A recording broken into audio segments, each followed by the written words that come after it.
मुझ समेत जितने लोग भी असेंबली में बैठे हैं या किसी पार्टी ओहदे के ऊपर बैठे हैं, वो खंबे हैं जिन पर अल्लाह रब्बुल इज़्ज़त की मेहरबानी है और हमारे लीडर का और कारकुनों का एतमाद है। तो प्लीज़ ये बड़े बड़े बोल मुझे तो नहीं समझ आती कि लोग क्यों बोलते हैं।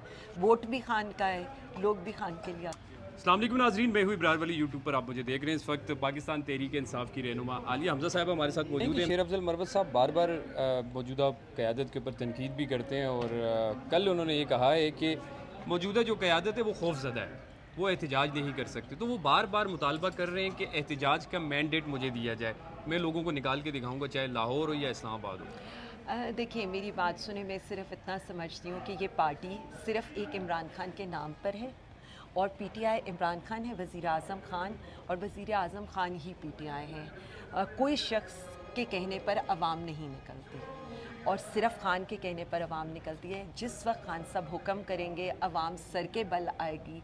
वो 26 नवंबर हो, संजानी जलसा हो, लाहौर का जलसा हो, मेरे ख़्याल में मुझ समेत अगर कोई ये समझता है कि उनके कहने पर अवाम निकलती है तो वो फूल्स पैराडाइज़ में रहता है। और मैं सिर्फ इतना समझती हूँ, मुझ समेत जितने लोग भी असेंबली में बैठे हैं या किसी पार्टी ओहदे के ऊपर बैठे हैं, वो खंबे हैं जिन पर अल्लाह रब्बुल इज़्ज़त की मेहरबानी है और हमारे लीडर का और कारकुनों का एतमाद है। तो प्लीज़ ये बड़े बड़े बोल मुझे तो नहीं समझ आती कि लोग क्यों बोलते हैं। वोट भी खान का है, लोग भी खान के लिए आते हैं। इससे पहले भी बड़े इत्तेहाद बने लेकिन कोई ख़ास कामयाबी नहीं हुई। आज जो तहफ़्फ़ुज़ तहरीक आईन पाकिस्तान का जो ये जो इत्तेहाद है आप लोगों का, इस जो 16 नुकाती जो एजेंडा पेश किया गया है, इस तरह की बातें हमने पहले भी सुनी है, कितनी कामयाबी हासिल कर लेंगे? देखिए बिस्मिल्लाहिर्रहमानिर्रहीम, इय्याका नअबुदु व इय्याका नस्तईन। मैं तो अपने लीडर के उसमें ये बात करूँगी कि अल्लाह ने इंसान के हाथ में कोशिश रखी है, कामयाबी वो देता है। मेरे ख़्याल में ये जो एजेंडा पेश किया गया है ये बिल्कुल एक प्रिसाइज़ एजेंडा है कि हमने पाकिस्तान को किस तरह से आगे लेकर जाना है, किस तरह से एक महफूज पाकिस्तान हमने देना है अपनी आने वाली नस्लों को, किस तरह से हमने सिविलियन सुप्रीमेसी को कायम करना है, किस तरह से जो हम ये चाहते हैं कि जो कॉन्स्टिट्यूशनल काम है सबके, उसी डोमेन में सबको रहना चाहिए, अदलिया की आज़ादी होनी चाहिए।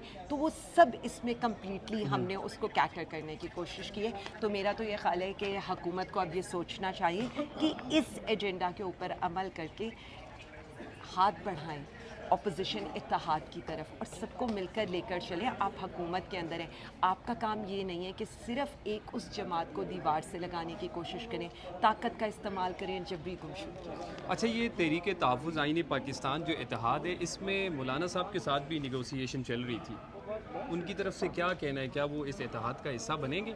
देखें, इस बारे में तो जो इत्तेहाद के लोग हैं वो आपको बेहतर तौर पर बता सकते हैं, क्योंकि ज़ाहिर है वो उस नेगोशिएशन का पार्ट है।